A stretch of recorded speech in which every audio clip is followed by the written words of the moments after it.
Our election coverage continues. Valadao versus Villegas. That's the matchup voters in California's 22nd congressional district will see this fall.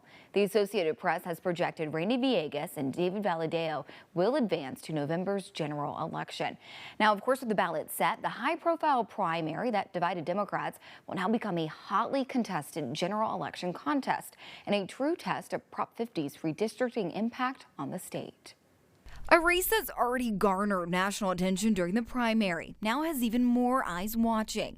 Democrat and Visalia Unified trustee Randy Villegas is set to face off against established Republican incumbent David Valadao.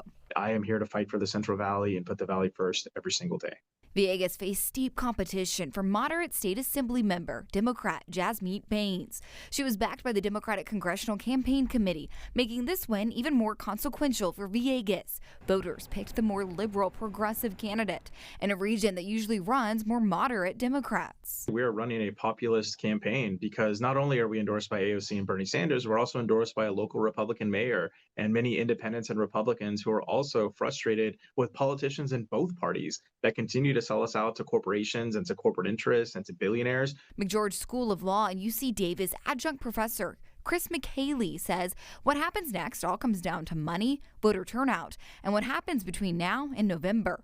But the impact of Prop 50 that shifted the already blue-leaning swing district to favor Democrats even more can't be ignored. If a Republican wins, like Congressman Valadao, I don't think it necessarily says Prop 50 was a failure. I think what it says is, in the end, some of these races will actually come down to the candidate themselves. And that's something former Congresswoman and Tulare County GOP Chair Connie Conway says she's counting on, saying voters know Valadao, and says Villegas' radical policies will push voters to the right. The appeal that the congressman has might be crossover votes from Democrats who are like, hey, that's a little bridge too far. Congressman Valadao is such a warrior, such a trooper. He's used to this. He's used to hard elections.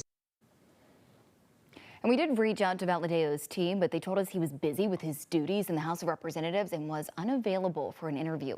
Assemblymember Bains' campaign directed us to this statement that reads, in part, I ran for Congress because my patient's health care came under attack, and my oath as a doctor would not let me stand on the sidelines. While this campaign has come to an end, my fight for health care has not.